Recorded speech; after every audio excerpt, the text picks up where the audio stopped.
Yeah, man, listen, I feel that I had Freeway Ricky Ross on my show recently, right?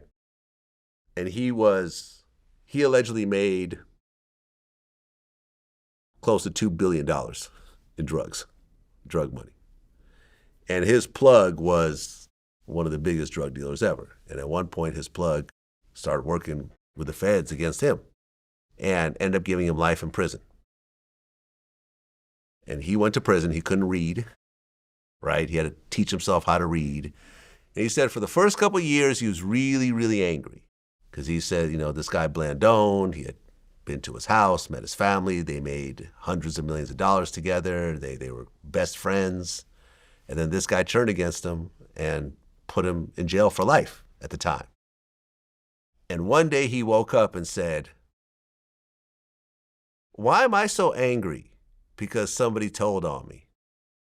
Snitching is part of the drug game. If you're going to get in the drug game, and everyone I've interviewed who was in the drug game has gotten snitched on, why am I so angry that the sky is blue? If you get into this crime game, people are going to cooperate against you. You could create this whole thing in your head like, nah, everyone in my crew is solid and they're going to do 100 years and, just because they don't want to be called a snitch when they get out and, social media will make them do the right thing and do all this time, even though the relationship wasn't even all that strong. And you see people on social media, oh no, like I would do this and I would do that. Man, listen, all you got to do is look at people that get caught for insider trading on Wall Street. They cooperate on day one, every single one of them. And my whole thing is if you're going to get involved in crime, you should just assume that most people end up telling on you if they get pressed hard enough. Am I right? You know what happened when I was in the feds? Am I right? I'm going to tell you. I'm going to answer that, right? All right. You know what they told me? It's two type of people in the feds. I like this. They said the ones that talk and the ones that wish they talked. When I heard that, I was like, well, damn. But I ain't gonna lie, I'm a type of person that once I have my mind set up on something, this is what it sit on. And I've said to myself, I ain't said it out loud. I said, it's the third one. The ones like me with a point to prove. I'm gonna take y'all to trial. Y'all ain't gonna make me, you feel what I'm saying? So I have that attitude like, okay, make me then. And once I showed them that I was willing to go to trial and that I was going to trial, they wasn't scared of anything, but they know it was a 50-50 chance that, it could go either way. The situation, because the video tampered with, and I was fighting, like, I was reading, I had people teaching me and everything, so, but when I heard that statement, like, it's two type of people that, and then I'm meeting different dudes. You can't deny me. Like, they can say whatever they want to say about me. Like, I'm very who I am. I'm self-aware of myself. So if you do something to me, right, and then once I realize you did something to me, oh, okay, I'm going to go back into, treat you how you treat me. And, like I said, when I was in the feds, if I'm snitching and all of that, why I gotta go do all this time? If I've been working with the police, y'all gotta understand, why am I doing all this time? So when they linked that footage out, I already knew.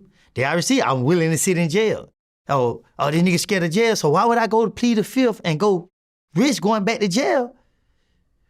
So I done went to court. So once I see that, I was like, oh, don't focus on what the people say. Because you can show the people, hey, I plead the fifth. The judge already told me if I plead the fifth, I'm going to jail. I looked at the judge right in the face and said, I plead the fifth. Send me back. I done been going to jail all my life. It ain't me scared of being in jail.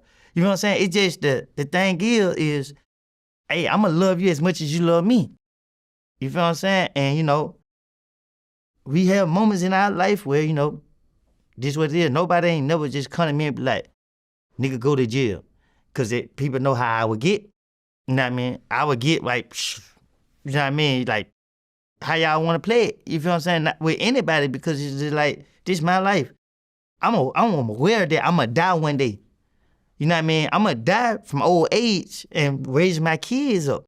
I'm not going to die for nobody taking my life or nobody, whatever the case is. But I say that because a lot of people don't understand the true meaning of this word loyalty. You give a person all you got. you could get them all your loyalty up front and receive nothing on the back end.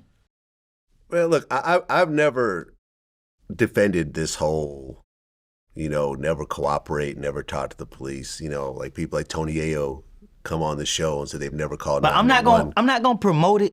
All I would tell people nowadays is the key to survival is stand by yourself. All that, I'm gonna run with this person, I'm gonna run. I don't watch these people come two people and told them, look, we know this person that actually shooter or this crime right here. You can tell on us, or we gonna go to him and make him tell on you. And that person said, I ain't gonna tell. And they went to the actual killer and told the killer, well, if you come, testify against him, we'll let you walk. And the killer said, okay, cool, and did that. So I see the dirty game that these people play. All day long. And people who ain't walked in their life, they're trying to. Because once you pull that trigger and you hit an innocent bystander, you accidentally kill somebody, that's when the reality kick in and you don't understand that you in the real world now because you've been looking at Grand Theft Auto and YouTube all your life. Yeah.